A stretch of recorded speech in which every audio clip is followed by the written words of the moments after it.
Hello friends, in the series on the income tax cases, today we will discuss a very important judgment of Kolkata ITAT bench which is regarding the question of the whole assessment proceedings on the basis of issue of notice under section 148 on borrowed satisfaction and without independent inquiry.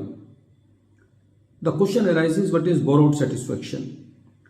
When the assessing officer gets some information from the investigation department and on the basis of that investigation department report, the assessing officer copies and pastes that information in the reasons recorded by him without even correlating that information with the income tax return of the assessee.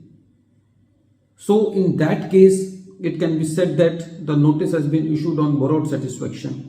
So whether in the case of notice issued on borrowed satisfaction should be quashed from the scratch, this issue has been taken up by Kolkata ITAT D bench in the case of Deputy Commissioner of Income Tax versus Rajesh Kumar Kedia, and this case is reported in 127 ITR Tribunal Short Notes 57. The matter relates to the assessment year 16-17.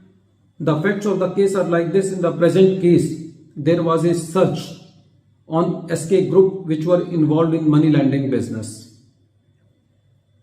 On the basis of that search, a dissemination report was prepared, and in that dissemination report, assessee name was mentioned as potential and probable investor.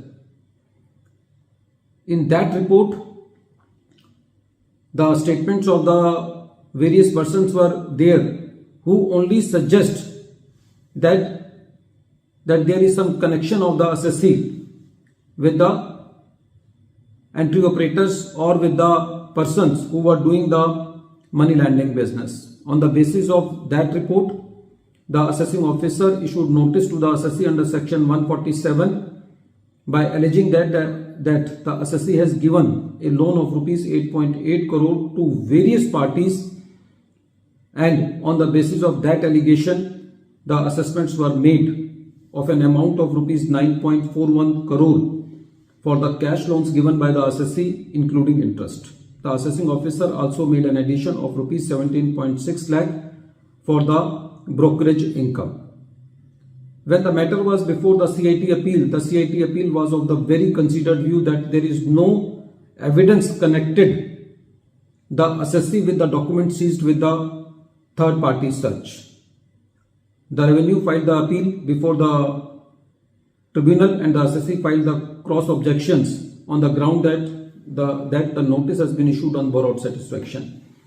When the matter was heard by the tribunal dismissed the appeal of the revenue and allowed the cross objections of the assessee. The tribunal said that in the present case, the facts suggest that the notice under section 148 has been issued on borrowed satisfaction without independent inquiry. The tribunal said that there is no rukka in the name of the assessee. Report mentioned that it should be treated as indicative and not exhaustive.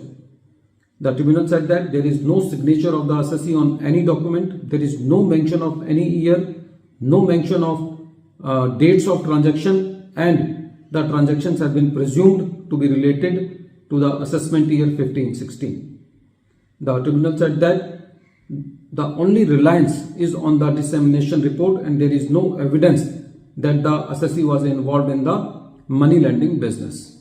The tribunal also said that there is no name of the assessee in the statement, and in the absence of any corroborative evidence, the addition made on the basis of surmises and conjectures is not justified. The tribunal said that the whole additions have been made just on the basis of journal observations, and it is very pertinent in the present case that the assessee name was only mentioned as probable and probable investor, and the assessing officer has grossly failed to make any inquiry to establish that whether the assessee has any connection with the broker SNK on which the search was made. So the whole assessment proceedings, the notice was quashed on the basis of issue of notice on borrowed satisfaction. At the end of this video, once again I am repeating the name of the case. The name of the case is Deputy Commissioner of Income Tax versus Rajesh Kumar Kedia, and this case is reported in 127 IPR Tribunal, short note 57.